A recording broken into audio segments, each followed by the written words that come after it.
বড়তিটা যা কালকে বলছিলাম, জাতি কেন সম্মান করে, জাতি কেন মূল্যায়ন করে, কই কেউ তো ইট মারে না, ঢেল মারে না, পাটকেল মারে না, সম্মান সহকারে খেতে দেয়।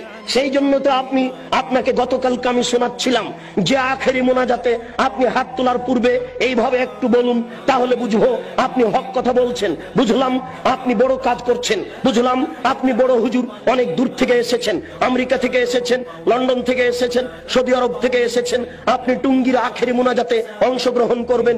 1 ঘন্টা আপনি মোনাজাতে থাকবেন, সারা পৃথিবীতে মানুষ টিভি চ্যানেলে আপনার মোনাজাতে অংশগ্রহণ করবে। সেই টুঙ্গি থেকে নিয়ে মতিঝিল পর্যন্ত মানুষ একাকার হয়ে আপনার মোনাজাতে অংশগ্রহণ করবে।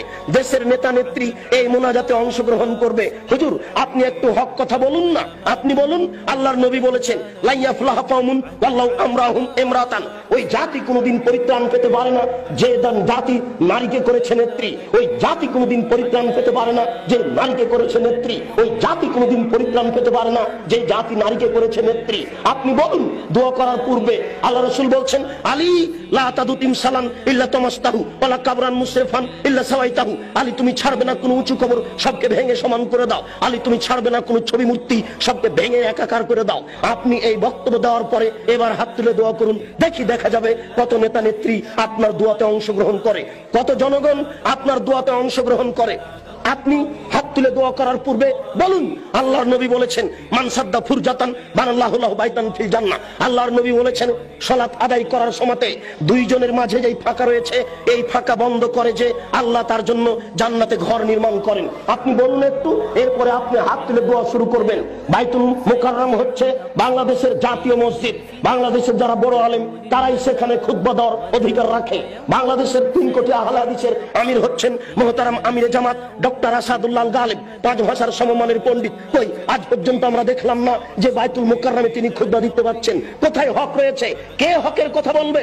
আপনি একটু দোয়া করার পূর্বে বলুন দেশবাসী শোনো, যারা বাইতুল মুকাররমের ইমাম তারাও শুনে রাখুন আল্লাহর নবী বলেছেন মান সাদ্দা ফুরজাতান বানাল্লাহু লাহু বাইতান ফিল জান্নাহ। যেই ব্যক্তি দুইজনের মাঝের ফাঁকা বন্ধ করবে তার জন্য আল্লাহ জান্নাতে ঘর নির্মাণ করবেন। আল্লাহর নবী বলছেন এই শুনো, আমি দেখতে পাচ্ছি দুইজনের ফাঁকা দিয়ে শয়তান প্রবেশ করছে। তিনি কত কিছু বললেন এই কাতারকে সুন্দর করে সারিবদ্ধ হয়ে প্রাচীরের মতো হয়ে দাঁড়ানোর জন্য।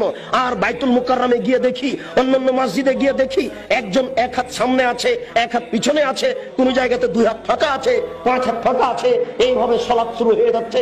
কই আপনি তো একটু হাত তোলার পূর্বে এই কথা বলতে পারেন না? বলুন দেখি, হক বুঝা যাবে কাকে, আর বুঝা যাবে কত মানুষ আপনার এখানে বেশি হয় আর কম হয়।